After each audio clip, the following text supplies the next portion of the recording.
Hello friends and my dear students. Welcome to my class and this is your favorite YouTube channel Vedanshi technical classes. तो आज की इस video में अपन पढ़ेंगे धारिता को प्रभावित करने वाले कारक, कैपेसिटेंस को प्रभावित करने वाले कारक। जैसे कि स्टूडेंट्स आपको पता है लास्ट वीडियो में अपन ने पढ़ा था कैपेसिटर तथा कैपेसिटेंस। कैपेसिटर एक ऐसी युक्ति है जिसमें क्या होता है, दो चालक प्लेटें होती है, उनके मध्य कोई परावैद्युत माध्यम भरा होता है। तो इस प्रकार की जो युक्ति है वो क्या कहलाती है, कैपेसिटर कहलाती है। उसका एक विशेष गुण होता है जिसके कारण वो क्या करता है, आवेश धारण करने लगता है, और उस गुण को क्या बोलते हैं अपन, उसकी धारिता बोलते हैं। सी धारिता का मात्रक अपन ने देखा था फिर। तो आज की वीडियो में अपन पढ़ेंगे धारिता को प्रभावित करने वाले कारक, धारिता को प्रभावित करने वाले कारक।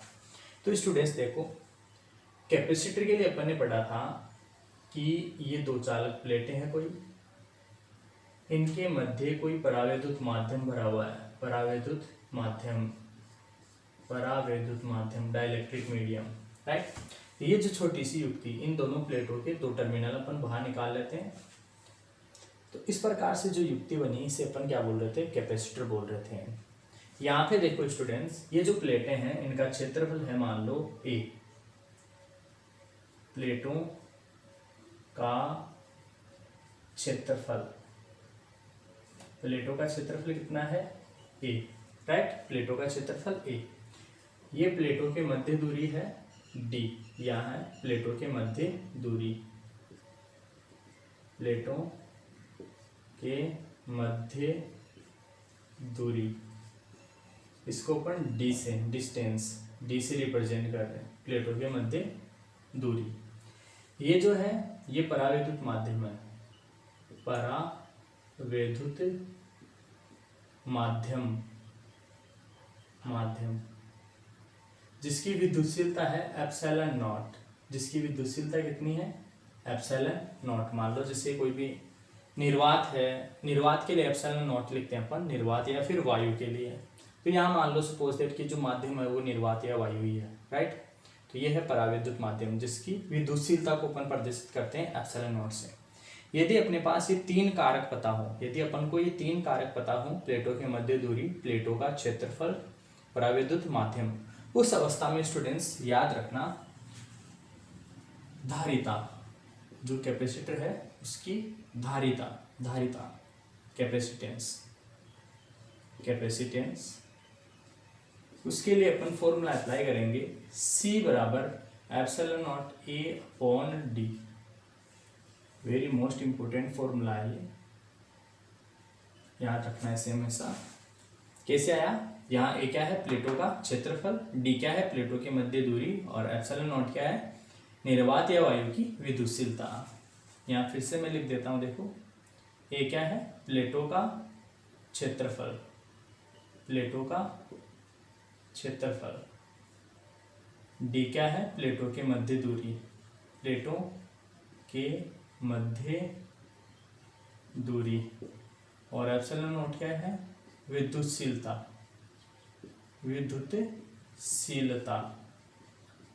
माध्यम की विद्युतशीलता, इंग्लिश में बोलते हैं इसे परमिटिविटी, राइट। इस प्रकार देखो स्टूडेंट्स, अपन ये कह सकते हैं कि क्या धारिता का मान इन तीनों कारकों पर निर्भर करेगा, यस बिल्कुल करेगा इस फॉर्मूले से। तो यह अतः धारिता को प्रभावित करने वाले कारक,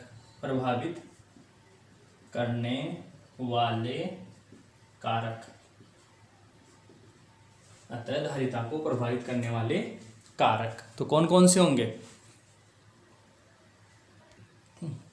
तो C बराबर epsilon not a upon D से अपन बोल सकते हैं कि धारिता जो है निम्न चार कारकों से प्रभावित होगी। कौन कौन से, प्लेटों का क्षेत्रफल, प्लेटों के मध्य की दूरी, माध्यम की विद्युतशीलता और तापमान।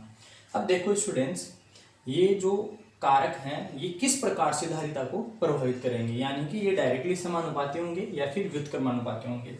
तो यहाँ देखो इस फॉर्मूले से डायरेक्टली अपन को समझ में आ रहा है कि यदि प्लेटों का क्षेत्रफल, प्लेटों का जो क्षेत्रफल है वो धारिता के सीधे समानुपाती है। तो यहाँ पे अपन बोल सकते हैं कि यदि प्लेटों का क्षेत्रफल, देखो समझना इसे, यदि प्लेटों का क्षेत्रफल बढ़ेगा, क्षेत्रफल को बढ़ाएंगे तो धारिता का मान बढ़ेगा, तो धारिता का मान बढ़ेगा।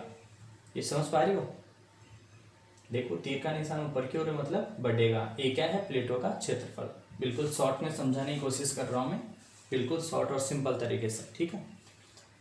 प्लेटों का क्षेत्रफल बढ़ाएंगे तो धारिता का मान भी बढ़ेगा। अतः अपन बोल सकते हैं कि जो धारिता है वो डायरेक्टली सीधे समानुपाती होती है प्लेटों के क्षेत्रफल के। बोल सकते हैं, बिल्कुल बोल सकते हैं। धारिता का मान, यदि प्लेटों का क्षेत्रफल बढ़ेगा तो धारिता का मान भी बढ़ेगा। नेक्स्ट देखो,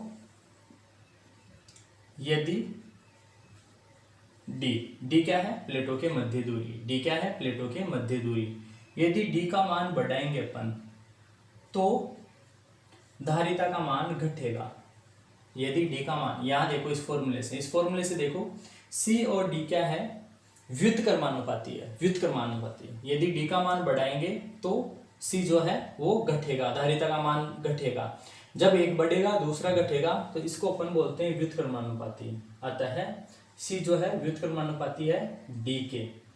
सी जो है व्युत्क्रमानुपाती है डी के। कुछ भी नहीं है स्टूडेंट्स, ये डायरेक्टली आप लोग इस फॉर्मूले से ये वीडियोस फाइंड आउट कर सकते हो, पता लगा सकते हो कौन सा समानुपाती है और कौन सा व्युत्क्रमानुपाती। नेक्स्ट देखो माध्यम की विद्युतशीलता। यहाँ पे अपन को डायरेक्टली पता चल रहा है माध्यम की विद्युतशीलता यदि बढ़ेगी तो धारिता का मान भी बढ़ेगा, क्योंकि ये दोनों सीधे समानुपाती है। तो अपन बोल सकते हैं कि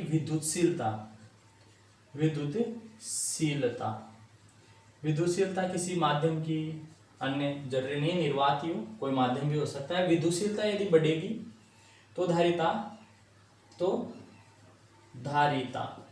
का मान भी बढ़ेगा, धारिता का मान भी बढ़ेगा। यानी कि विद्युतशीलता और धारिता जो है एक दूसरे के समानुपाती होती है। नेक्स्ट है देखो तापमान। अब देखो स्टूडेंट्स क्या होता है, यदि तापमान बढ़ता है, टेम्परेचर बढ़ता है, तो विद्युतशीलता क्या होती है? एक्चुअल में घटती है। विद्युतशीलता घटती है। अतः देखो ध्यान से समझना, यदि तापमान बढ़ाते हैं तो ये जो माध्यम होता है इसकी विद्युतशीलता घटती है। जब विद्युतशीलता घटेगी, जब तापमान बढ़ेगा तो विद्युतशीलता घटेगी। अतः विद्युतशीलता घटेगी, विद्युतशीलता कम होगी तो धारिता क्या होगी? अतः सी, धारिता जो है वो ऑटोमेटिकली घटेगी, क्योंकि विद्युतशीलता घट रही है। तापमान बढ़ने पर क्या हो रहा है? विद्युतशीलता कम हो रही है, अतः धारिता भी क्या होगी? कम होगी। यस, उतारो इसे।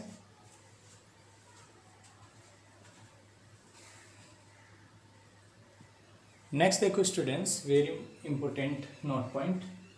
निर्वात या वायु की विद्युतशीलता इकाई होती है। निर्वात या फिर वायु, यानी कि दोनों चालक प्लेटों के मध्य यदि वायु है, वायु या फिर निर्वात, तो उसकी विद्युतशीलता कितनी होगी? इकाई। विद्युतशीलता कितनी होगी? इकाई। निर्वात या वायु है तो विद्युतशीलता कितनी होती है? इकाई। तथा अन्य किसी भी परावैद्युत माध्यम, अन्य कोई सा भी परावैद्युत माध्यम है, उसकी विद्युतशीलता इकाई से अधिक होती है। यानी कि यदि कोई भी माध्यम है, जैसे कुछ भी अपन ने माध्यम फिल किया, माध्यम है कुछ भी, कोई भी माध्यम है, माध्यम, तो उसकी जो विद्युतशीलता होगी वो हमेशा इकाई से अधिक होगी, इकाई से अधिक होगी। माध्यम की विद्युतशीलता इकाई से अधिक होती है। निर्वात या वायु है तो विद्युतशीलता हमेशा एक होती है। याद रखोगे इसे भी, इससे रिलेटेड भी कुछ एग्जांपल्स क्वेश्चंस जो है कंपटीशन एग्जाम में पूछे जाते हैं। नेक्स्ट देखो स्टूडेंट्स, अभी तक जो पढ़ा अपन ने उससे रिलेटेड कुछ एग्जांपल्स। फर्स्ट एग्जांपल है धारिता का मान निर्भर करता है। धारिता का मान निर्भर करता है, धारिता मतलब कैपेसिटेंस, कैपेसिटेंस का मान निर्भर करता है। तो अभी अपन ने एक फॉर्मूला पढ़ा, C बराबर epsilon not A upon D। यहाँ से अपन ने देखा था कि धारिता का मान प्लेटों के क्षेत्रफल पर, विद्युतशीलता, माध्यम की विद्युतशीलता, प्लेटों के मध्य की दूरी, इन तीन कारकों पर निर्भर करता है। इनके साथ ही साथ तापमान के ऊपर भी निर्भर करता है। तो यहाँ ऑप्शन में देखो, फर्स्ट ऑप्शन है प्लेटों का क्षेत्रफल, ऑप्शन बी है प्लेटों के मध्य दूरी, ऑप्शन सी है माध्यम की विद्युतशीलता, तो ऑप्शन डी है ये सभी। तो यहाँ पे राइट आंसर होगा ऑप्शन डी। नेक्स्ट क्वेश्चन है देखो, सत्य कथन है Q बराबर सी वी, सी बराबर Q बटे वी, वी बराबर Q बटे सी। तो यहाँ पे आपको पता है ये होता है, अपन ने देखा था Q समानुपाती वी। ये अपन ने देखा था Q बराबर क्या होता है सी वी, ये अपन पढ़ चुके हैं, राइट। तो यहाँ से आप देखोगे Q बराबर सी वी होता है, C बराबर इसी फॉर्मूले में C बराबर क्या होगा Q बटे वी, तो C बराबर Q बटे वी, ये भी सही है। और V बराबर क्या होगा Q बटे C, तो V बराबर Q बटा C, ये भी सही है। यानी कि इसका आंसर क्या होगा ये सभी। नेक्स्ट क्वेश्चन है देखो, कैपेसिटी के लिए सत्य कथन है। तो कैपेसिटी के लिए देखो ये अपन ने पढ़ा Q समानुपाती V, और यहाँ पे देखो ध्यान दो दोस्तों, ये तो अपन पढ़ी, ये देखो इस फॉर्मूले में, इस फॉर्मूले से अपन को पता चल रहा है कि जो C है वो समानुपाती होता है प्लेटों के क्षेत्रफल के, और वृत्त क्रमानुपाती होता है मध्य दूरी के। यानी कि ये भी सही है, ये भी सही है। तो कौन सा राइट आंसर कौन सा होगा इसका, ऑप्शन सी, ए व बी दोनों, राइट। उतारा।